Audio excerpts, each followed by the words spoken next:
working for you. Como 4 News starts right now.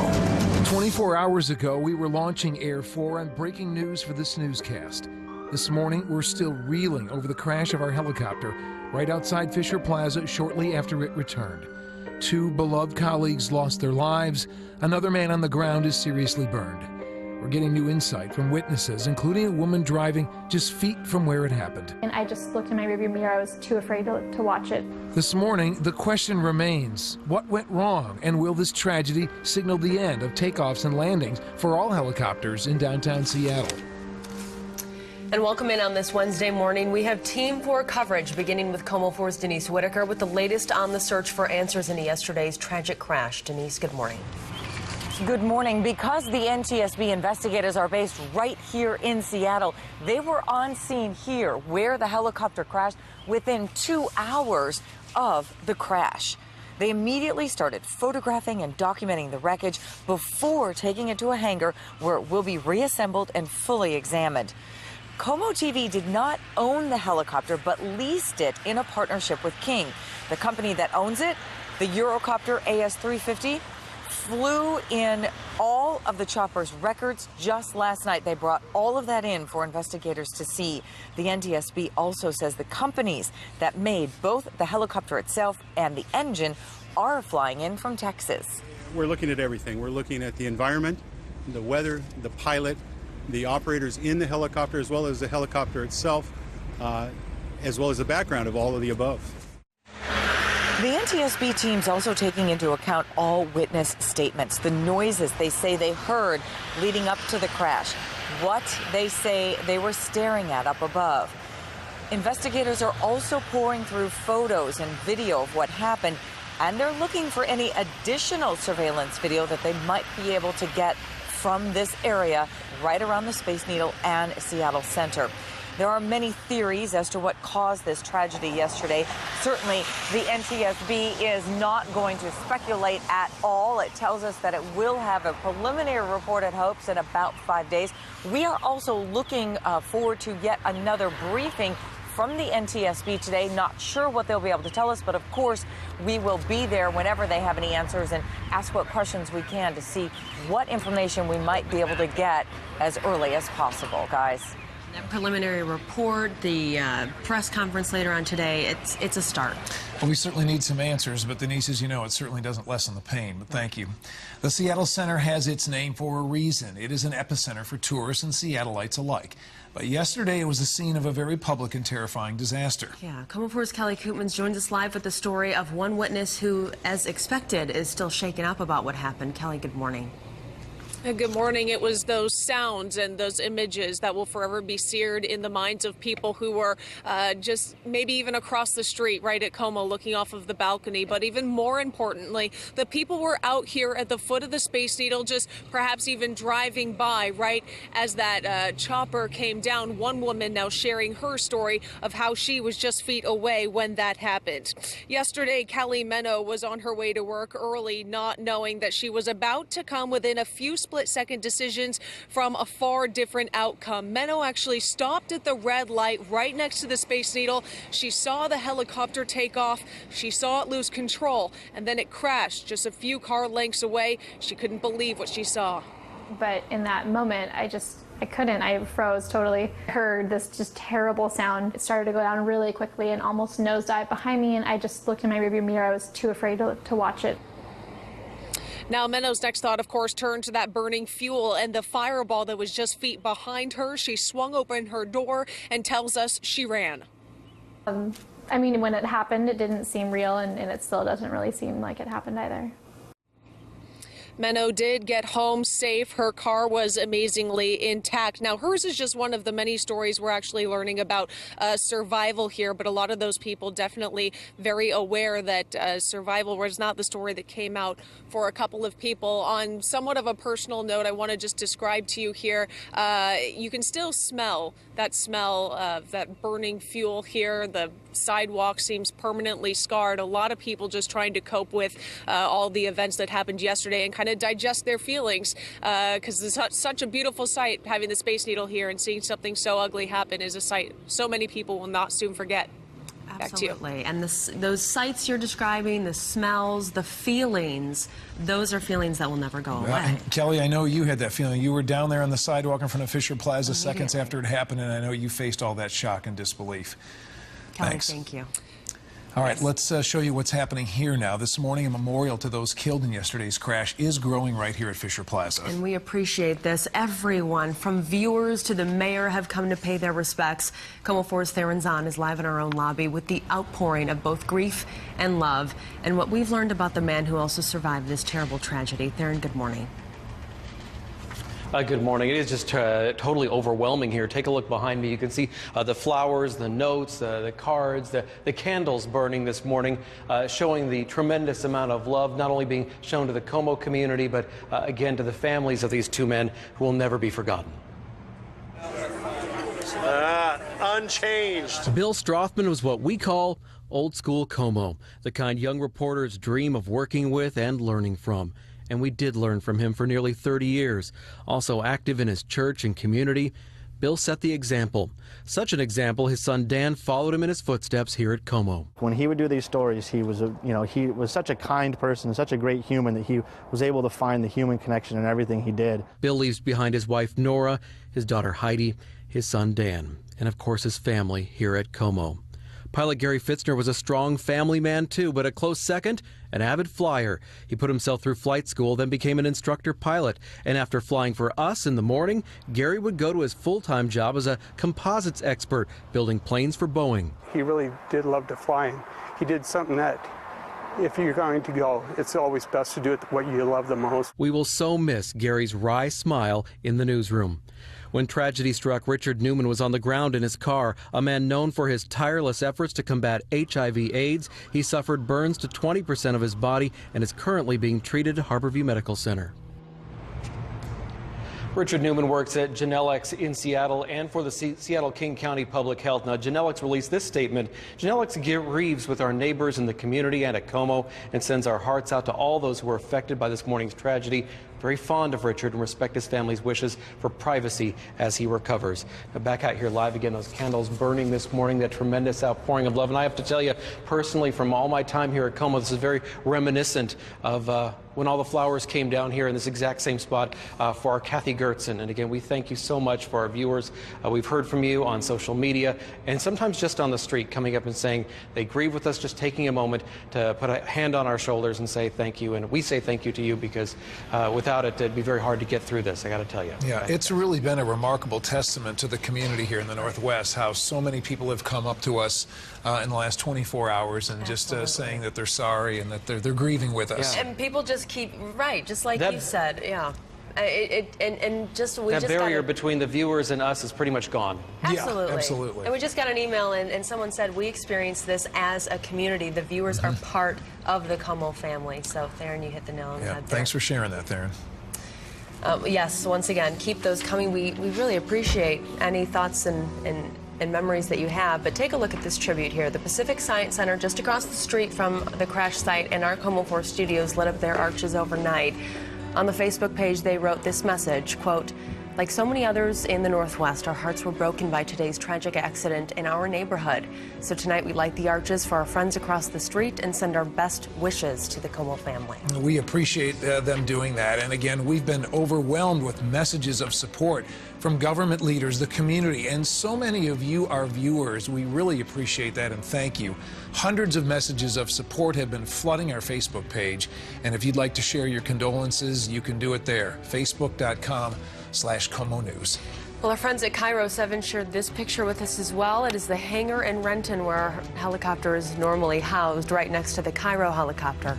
Today in its place, a bouquet of flowers. And it's just one of many photos here. I know that we understand the power of photos and video, and just seeing this. It shows a touch of class, and we appreciate Bob Jordan and the crew over at Cairo 7 for their support, Mark Ginther at King 5 for their support as well, in offering whatever assistance they could do and doing some nice things like that. We're one big family. Even though we compete, we are one big family, whether you watch us. And just all the wonderful messages from colleagues and friends at other stations. All right, 9 minutes after 6 o'clock, let's take a look and show you what is happening when it comes to our rain right now. We've got that front, the leading edge of that front coming in right now. As it is bringing with it the rain across much of the north end. We'll take you now towards Bellingham, Blaine, Ferndale, and Linden, as well as areas of the Skagit Valley. A little bit on the drier side as you travel out towards the islands, but you have a lot more energy coming in from Vancouver Island. That's going to be coming into your direction later on, as is our showers that'll continue along 405, I-5, along both of our floating bridges and towards Bainbridge, as well as the Kitsap Peninsula. All right, mostly cloudy skies right now as a good batch of rain still on its way. You can see here in our KOMO 4 radar, we are looking at a good batch of rain here coming in, and rainfall right now about 1/4 of an inch in Forks. We're looking at well above 1/4 of an inch of rain in Bellingham, with some of the rain heavier at times, and just trace amounts from Everett through Seattle and Tacoma, with those daytime highs in the mid-40s. Scattered thunderstorms expected later today. We're also looking at that instability in the atmosphere. Thus, those daytime highs will be in the upper 40s and low 50s. So if you're dodging some of those raindrops now, you certainly will be through much of the day today. Now, forecasting through Thursday, we're going for about 51. Spring arrives early tomorrow morning. By Friday into the weekend, our high temperatures will be in the mid-50s, with a clearing for both Saturday and Sunday. At 10 minutes after 6 o'clock, weather and traffic together. Good morning to you, Paris. Good morning. It is a tough drive out of Federal Way, and it's one reason due to an accident that we're dealing with northbound 5 just south of 516. It's partially blocking that HOV lane, so we're dealing with a slight backup due to a lot of people approaching this scene. Hopefully it will be out of the way soon, but just be on the lookout for this accident. Also, 99 will save you just a little bit of extra time. And then we have a distraction down in Tacoma northbound 5 near that Highway 16 38th Street interchange, and that's off to the shoulder, so that is a bit of good news. But out of Puyallup, that's where we're still crawling at 23 miles per hour, and then up in the north end, not too bad. Back over to you. Listen, Brad. All right, Paris, we'll check back in just a few minutes. Thank you. 6:11 is the time on your Wednesday. We're getting word in just the past hour or so that there has been an arrest in a brutal attack on a woman in North Bend earlier this month. What we've learned about that suspect next. We'll have the very latest, and we're also taking a live look back at Fisher Plaza today. Truly in mourning here after the tragic loss of our helicopter pilot and photographer in yesterday's horrific crash. Here's just a sample, though, of the hundreds, if not thousands, of wonderful messages of support from you, and we thank you for those.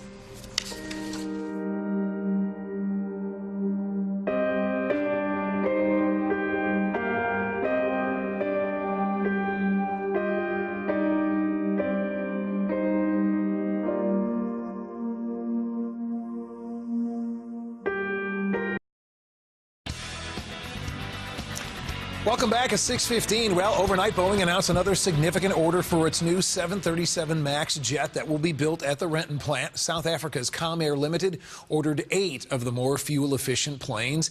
The deal has a list price of about $830 million. Comair is the first African airline to order the new jet.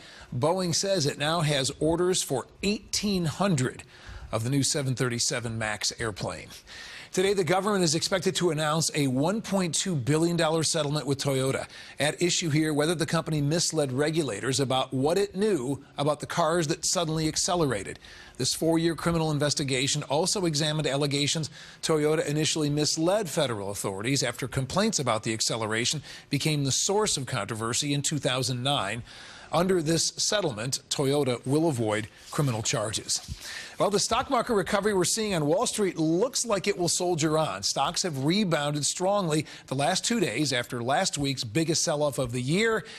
So that's all good for your 401k. Today, the stock bounce will likely be determined by what the Federal Reserve says about tapering the billions of dollars in stimulus it's pumped into the economy every month and what that means for interest rates. Right now, though, investors appear to be positive. Let's check out the numbers here. Stock futures again are rising this morning. The Dow poised to tack on about 15 points at the open of trading. NASDAQ and S&P 500 look like they'll go positive as well, Liz. Brad, thanks. New this morning, we are waiting to hear from Seattle police about this overnight crash near Northgate. Witnesses told KOMO a driver was speeding down an alley when the pickup crashed into 2 other trucks. The driver took off on foot. No one was hurt. Well, we're learning some new details this morning about a stabbing and sexual assault investigation in North Bend. Just minutes ago, we learned police did arrest a suspect. KOMO 4's Noah Bond is live in our satellite center. Noah, what do we know about this suspect? We remember this horrifying story. Oh, just terrible, Brad. Yeah, he's a 41-year-old man from North Bend. The Snoqualmie Police Department also told us the suspect is Hispanic. He was booked into the King County Jail on charges related to the May 9th stabbing and sexual assault.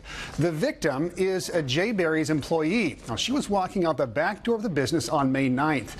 She was the last one to leave and lock up when a masked man forced her back inside and attacked her. Even though the victim was hurt, she was strong enough to free herself and call 911 to tell officers about what happened. Now, she was reported to be in stable condition after the attack. The next step is to learn the suspect's name. We'll share that with you as soon as we get the information. Reporting live from the Satellite Center, Noah Bond, KOMO 4 News. Boy, I remember how that just scared everybody back there March 9th, just a week or so ago when that happened, and we hadn't heard much since. Noah, thanks for the latest. 6:17 right now. The group behind the push to raise Seattle's minimum wage to $15 an hour met with the city council yesterday to try to gain support. Members of 15 Now say $15 an hour is a compromise, and they won't stand for any less.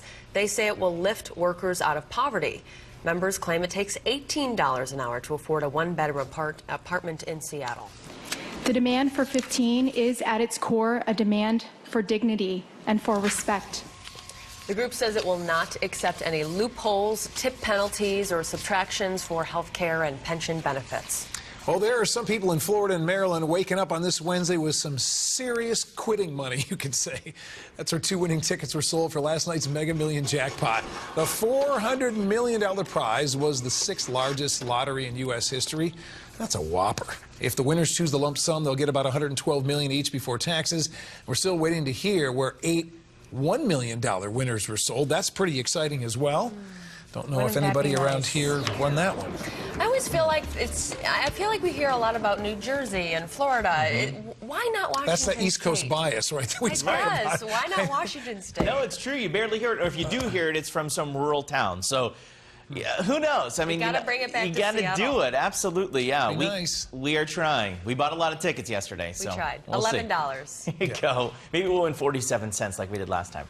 6:19 is the time now. Let's take a look at our winter weather advisory. That's in effect until early tomorrow morning. We're looking at 6 to 10 new inches of snow. The heaviest of that snow will fall later today. So if your past travel takes you across the morning hours, it doesn't look to be half bad, but it's certainly going to be a bit blustery and as well snowy traveling through that region later today. It's a soggy end to our winter season as spring approaches early tomorrow morning. We're also looking at the chance of some afternoon scattered thunderstorms as we all start to dry out as the weekend approaches. So highs in the upper 40s and low 50s today. Again, some sun breaks, but more clouds than anything today and some showers certainly likely as those showers will be heavy at times and the chance of those scattered thunderstorms too.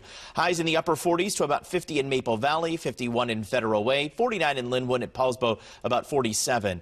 Northwest interior will be plenty wet. This region will be the wettest of all of western Washington today. So Bellingham, Mount Vernon, over to the islands, Victoria and Vancouver, BC, also plenty wet today as well. Southwest interior, Lewis County not as soggy. Olympia about 54, 51 in Port Orchard and 52 in Bremerton. Our ocean beaches will be plenty wet with those daytime highs in the low to mid 50s from Aberdeen over to Ocean Shores. So here's how it stacks up over the next several days. 51 on Thursday, about 52 on Friday. Now Friday will decrease our cloud cover and both Saturday and Sunday increasing that sunshine. At least as of now, looks to be a pretty decent weekend. First dry weekend in more than a month, with those highs in the mid-50s. With some of those soggy roadways, we bring in Paris Jackson with weather and traffic together. It's 20 minutes after 6 o'clock. Where do you take us, Paris? Good morning. Up in the north end, leaving Everett this morning, we're starting to ramp down, so definitely the time to head out the door if you can. We're also dealing with some of those slick roads, and the heaviest pressure is between, say, Everett and Shoreline this morning. Want to show you just some of those volumes, and this is through Shoreline, I-5 and Northeast 195th. Just a lot more activity that we're seeing. No accidents up in the North Bend, but as you're making your way, say, towards downtown Seattle this morning, be on the lookout around the Seattle Center. Starting around 8, you're going to see some heavy traffic because the big Starbucks shareholders meeting is going to take place. It starts about 10 o'clock, so you'll notice a lot of heavy pressure. And then down in right around the Kent area, we're still dealing with a multi-vehicle accident, northbound 5 just south of 516, partly blocking that HOV lane. Listen, Brad. All right, at least that's moving at 30 miles an hour. That's slow 30. Yeah, okay. That's exactly what it would feel like. Absolutely. Thanks, Paris. You bet. 6:21 on this Wednesday morning. There is some major buzz on social media this morning that Star Wars fans you need to know about. We will tell you that coming up next in Trending. That's going to be exciting. Plus, why a grandmother with a life-saving message has become a huge hit on Instagram right now. And we take you to break now with another look at this growing memorial right inside of our lobby at Fisher Plaza. To our lost colleagues, helicopter pilot Gary Fitzner and photographer Bill Strothman, thank you so much for this.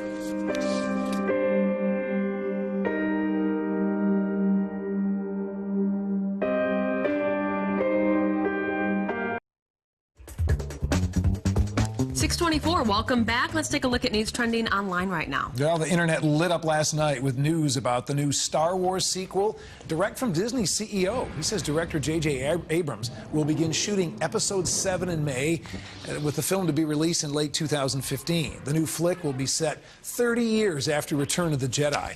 Producers say it'll feature some very familiar faces, along with a trio of new young leads. There are rumors out there that old favorites Harrison Ford, Carrie Fisher, and Mark Hamill will be back.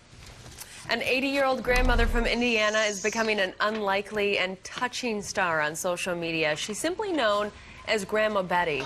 Her great-grandson Zach set her up on Instagram back in January after she was diagnosed with cancer, and she shares her life lessons. She has an incredibly upbeat attitude. A week ago, she had 5,000 followers, and today she has almost 270,000 followers. Wow, she's suddenly very, very popular. Right, for good reason. Look how adorable she is. Here's an unlikely hit on YouTube. It's Neil deGrasse Tyson explaining Isaac Newton in slow motion. Now, some say it makes the famed physicist sound like totally stoned. We got people slogging through calculus in college just to learn what it is that Isaac Newton invented on a dare, practically. Well, I guess we'd all sound that way if we were put in slow motion, right? So anyway, this has over 300,000 hits already this week. An interesting find, for yeah. sure. You never know what you're going to find on the internet, right? All right, time right now is 6:26, and our Team 4 coverage of the deadly crash of our news helicopter continues next. I just looked in my rearview mirror. I was too afraid to watch it. The one stoplight, I should say, that likely saved her life. More of her story coming up. Plus, we're also tracking the latest on this investigation and what went wrong and why yesterday's tragedy could change the rules for all helicopters in downtown Seattle.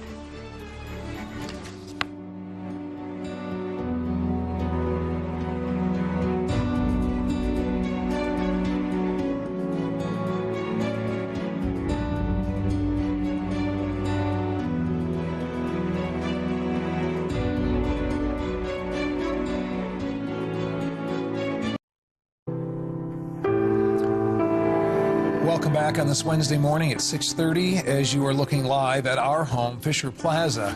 Very much a place in mourning right now. Yeah, the tragedy we experienced at Como 4 Studios yesterday is front page news across the entire region, across the world. The headline of the Seattle Times, take a look, it reads, "Strange noise, then disaster," and it certainly was. So many of us were going about our day when that chopper came down. It was just like any normal day. Construction workers on the job, security guards on the watch. We were here reporting the news at Como, drivers getting an early start to their day. This morning, many of them are waking up with those sights and sounds seared into memory. Our Team 4 coverage begins with Como 4's Kelly Koopmans live from just outside Fisher Plaza. Kelly, I know you were down there seconds after this happened, and you faced that shock and disbelief as you were covering a story of our own. Yeah, and that was the exact words I was hearing from a lot of people here. They were in a state of shock, of disbelief. A lot of people, as we start to see some construction workers arrive for their first day back on the job after yesterday. A lot of people processing everything that happened yesterday. But one thing so many people initially said was that they instantly knew that something had gone horribly wrong. And the tail spun around a little bit. I don't know if it was a full 360, maybe a 180. The engine sounded a little bit weird. The air, everything sounded a little bit weird. I mean, it looked like a toddler learning how to walk. It was all over the place. And then, yeah, it just... All right, that last woman you just heard from is Callie Menno. She was heading to work. She was stopped at a red light right by the Space Needle, and she watched in her rear view mirror as that copter crashed. Fearing an explosion, she tells us she ran away from her Jeep. This is a terrible idea. This could just all go up in flames. I could die right here. It's crazy. It's very surreal. Now, Menno did make it away safely. There were so many people, though, who witnessed everything that happened here. They shot video from their construction sites, even from our Como News balcony as well. Want to give you one image right here as you take a live look. We're right here on the lawn in front of the Space Needle, and you can tell there is just this one piece of lawn that is scarred this morning. There are a couple of people who have laid some roses down there as well. You know, a lot of people, they're just going to be processing what happened yesterday, and a lot of these construction workers here who watched it all unfold, and so many people who saw others even rush to try and help as best they could. Back to you guys. Yeah, the wreckage gone, but wow, the human pain still very much there at the surface. And I think you put it really well, Kelly. This is the day to process it. Yesterday, we all went into reporter mode, journalist mode, and then the moment you stop and the emotion takes over, it's sort of like opening the floodgates. And Kelly, we continue to honor the two great men that lost their lives yesterday. So the investigation of the crash focuses not only on the crash itself, but also the future of helicopters over the downtown Seattle area. Yeah, the mayor started addressing these concerns right away. Como 4's Denise Whitaker joins us live with more on this. Denise, good morning. Good morning. When this chopper crashed down here yesterday, pilot Gary Fitzner was just taking off from the helipad, which is just on top of Fisher Plaza, right there on top of Como TV. Now Ed Murray is ordering a full policy review of all helicopter takeoffs and landings in the city. As soon as the NTSB arrived, investigators went up to examine the helipad and the fueling portal they used before takeoff. Como's had a permit for takeoffs and landings since the mid-1980s. Our helipad is one of a dozen across the city. In recent years, however, the city started reducing the number of helipads it's allowed because of safety and noise concerns. And now this policy may change altogether. We need to look at it. We will look at it and, in consultation with council, decide if we need to adjust our current policies regarding helicopters. The city allowed helipads for private use before 1993, but now only allows them for emergency, medical, and news gathering purposes. The last permit, by the way, given for anyone was in 2007. That one given to Children's Hospital. Now, the mayor says he's not going to make any changes until the full NTSB investigation is complete. That, we now know, could take up to a year. However, we are expecting another briefing from the NTSB coming up in a few hours, so we'll let you know what they have to say. A preliminary report could come in about 5 days. Live in Seattle, Denise Whitaker, Como 4 News. Well, I do know a lot of helicopter pilots have told me with all the changes to downtown, all the new buildings going up, all the cranes in downtown, it's a challenge on those takeoffs and landings on those helipads, no doubt about it. Yep. And they're all self-regulated, too. And when they're up in the air, they talk to each other. Well, as expected, we'll be awaiting that report, which it sounds like it will take a while, but we were expecting that. Denise, thank you. 24 hours ago, Air 4 was up in the air, covering this water main break for us in Covington. Less than an hour after this video was shot, the deadly crash happened. We want to thank you once again for your incredible outpouring of sympathy and support as we grieve the loss of our two beloved co-workers. We've been seeing it even more this morning. And as we continue to mourn, we will bring you the newest developments on this tragedy at Como News Radio, online at comonews.com, and by following Como News on Twitter and Facebook. All right, we also have some other headlines to tell you about this morning at 6:35. So here's a look at 4 stories we are watching today. The man accused of killing a mother in West Seattle will be in court today. Investigators say Jose Gonzalez-Leos stabbed to death Nay Nguyen back in December. She was found in her bedroom closet. Her daughter says the house had been ransacked. Bail for Gonzalez-Leos is set now at $2 million. Well, the head of our state ferry system is resigning. David Mosley announced yesterday he is stepping down April 15th. He's led the department since 2008, and in a statement, he said it's time for the next person to move the system forward. Today, the public will get a chance to weigh in on the future of transportation here in our state. The State Transportation Commission will be meeting in Olympia. They'll discuss tolling on 520 and the future tolling on the Highway 99 tunnel that's being drilled under downtown Seattle. The meeting begins at 9 in the morning, and the public is invited to speak during the public comment period. Today, the group Start School Later Seattle will be holding a rally at this afternoon's school board meeting. They're protesting the school board's decision to possibly delay beginning later starts until fall 2016. The group says later starts will lead to better sleep patterns and better health for students. A school in North Carolina is under fire for how it handled a bullying situation. We hear a lot about that these days. 9-year-old Grayson Bruce was being bullied for wanting to bring his My Little Pony backpack to school. But this morning, it's the school's response generating all the controversy. Told me that we can no longer bring the bag to school, that he as principal had the right to ban anything that he believed was a distraction.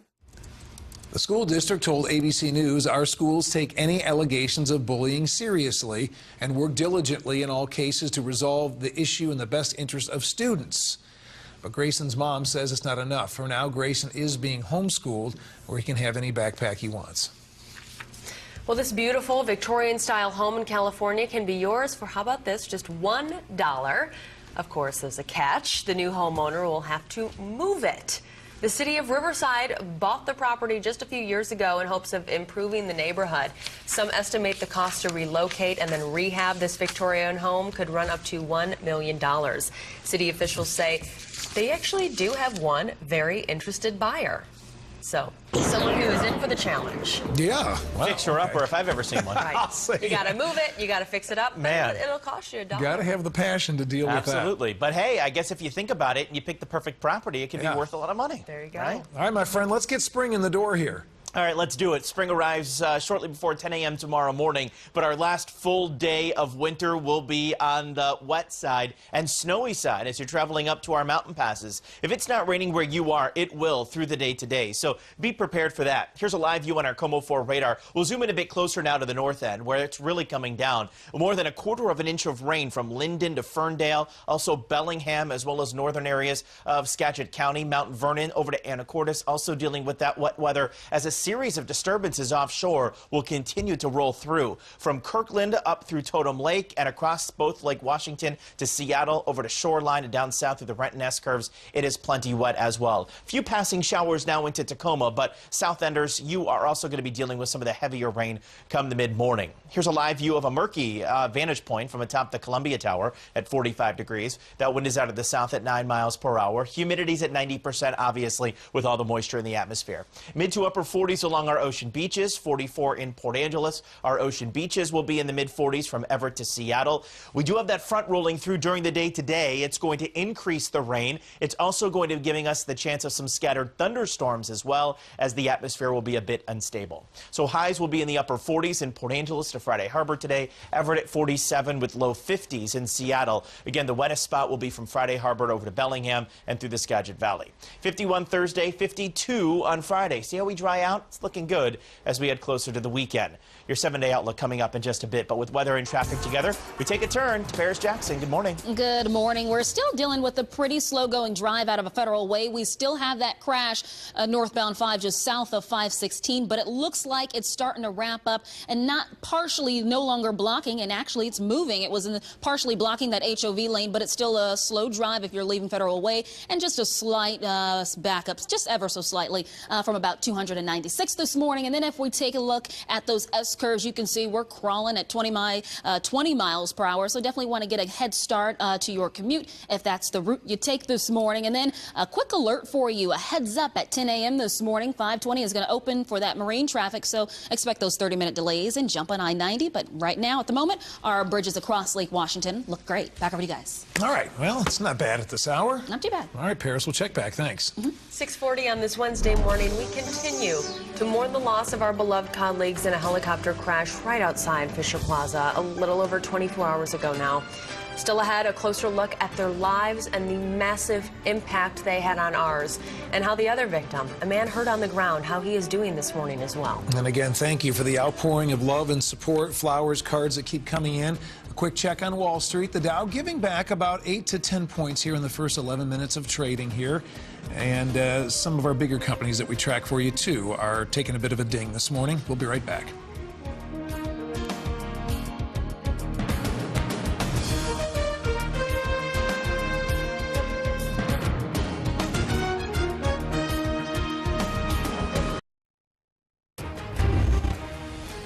Welcome back. The investigation into why Malaysia Airlines Flight 370 vanished is turning up some new information this morning. Yeah, detectives are looking closely now at the pilot's home flight simulator and found what could be a very vital clue.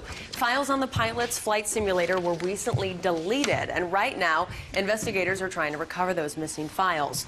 Overnight, some family members of the missing passengers expressed their grief.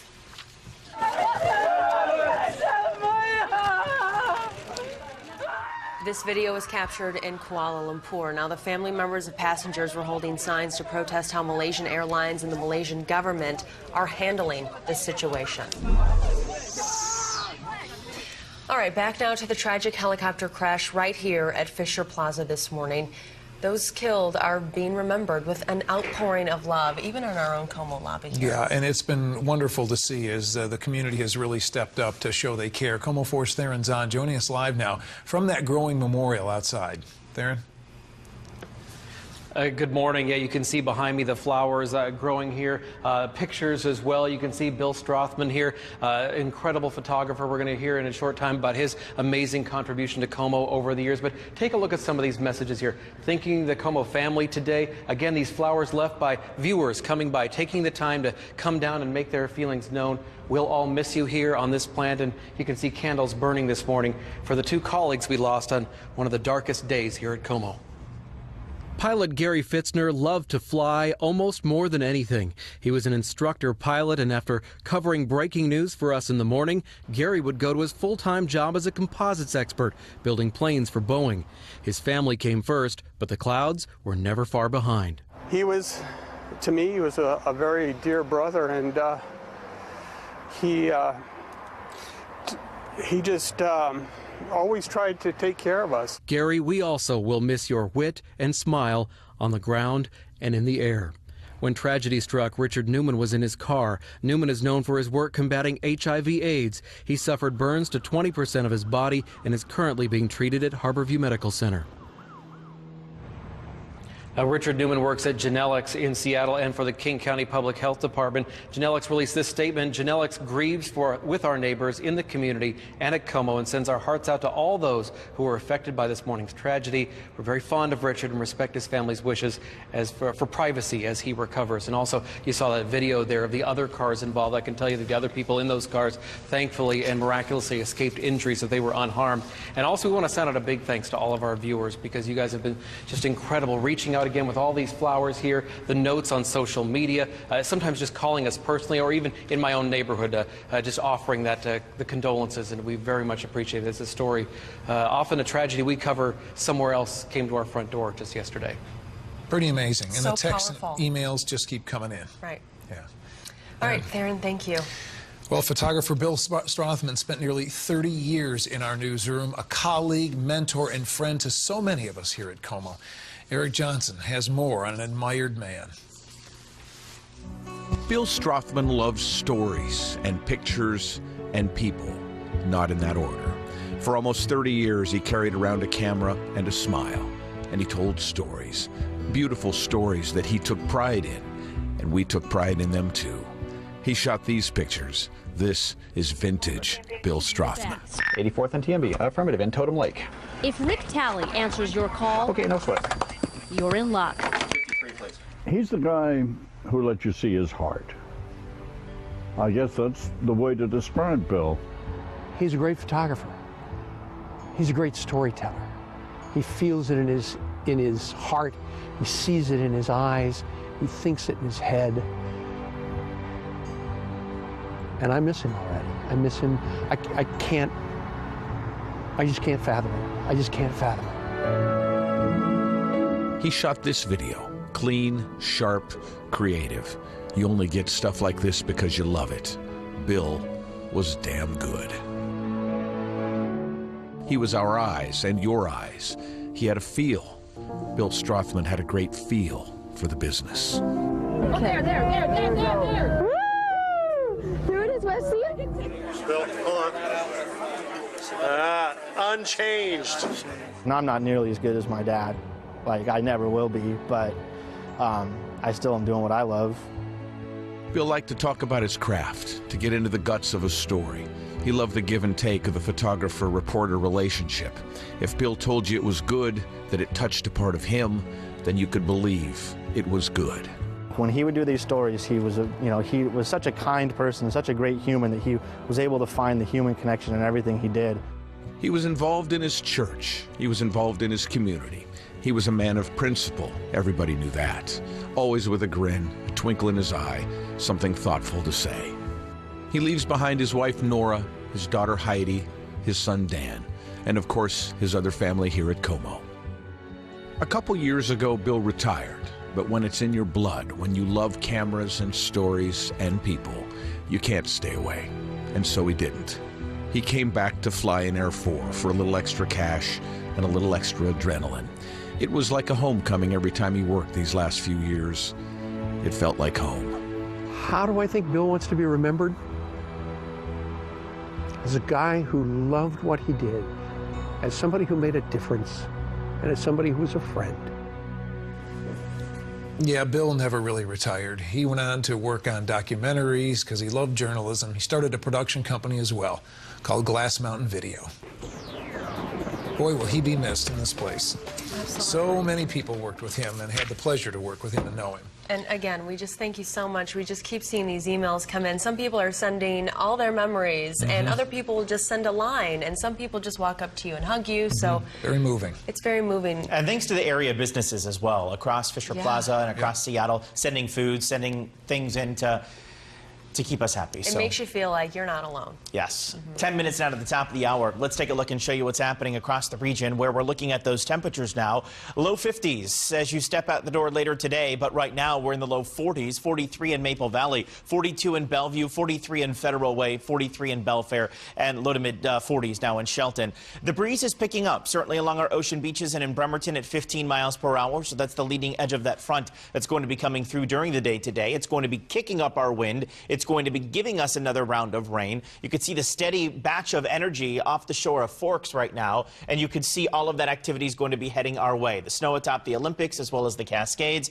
So the instability will certainly be out there as we march our way through the rest of the afternoon with scattered thunderstorms likely today. Going to be an interesting way to wrap up our winter season. By noon today, some widespread showers and storms. Later on this afternoon, we're going with those highs in the low 50s as things dry out just a bit. And then we're forecasting those temperatures tomorrow as a smidge warmer as conditions dry out come the first full day of spring, and that's on Friday. So your sun coming up at 7:14 later today. Those scattered storms. 7:21 is when your sun goes down with highs in the upper 40s and low 50s. Tomorrow, morning showers, afternoon a partial clearing, and that clearing leads our way from Friday on into the weekend.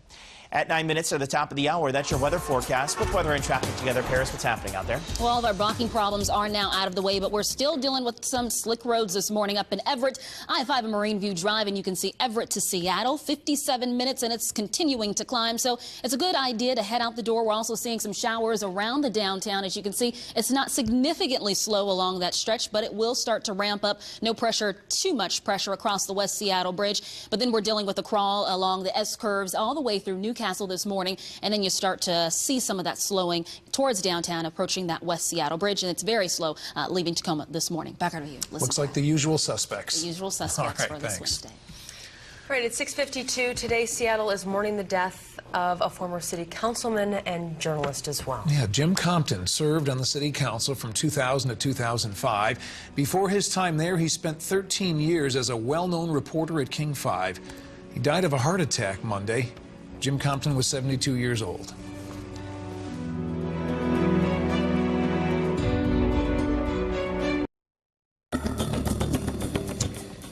6:55, welcome back. In case you missed it, people in Florida and Maryland waking up a lot richer this morning. A couple of lucky people, right? In Florida and Maryland, they're waking up with some serious quitting money. That's where 2 winning tickets were sold for last night's Mega Million jackpot. Wow. $400 million prize was the 6th largest lottery in U.S. history. If the winners choose the lump sum, they'll get about $112 million each before taxes. And we're still waiting to hear where $8 $1 million winners were sold, so a lot of winners. Windy weather in Colorado, leaving some homes buried in tumbleweeds. Look at this video out of Fountain, Colorado. The plants are stacking up along fences, cars, and homes. Look, they got to get the snowplow out.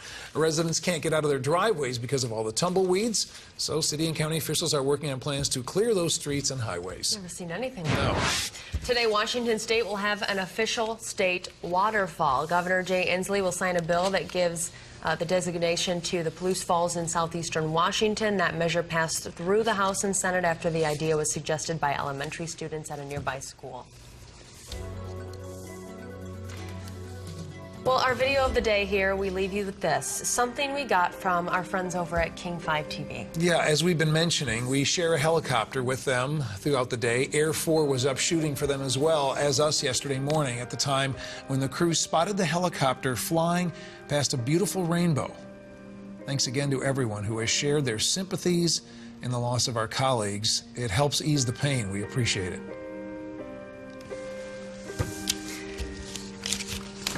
So that'll do it for us this morning. Thank you again for caring and for sharing with us. We'll see you later on today. You're part of the Como family.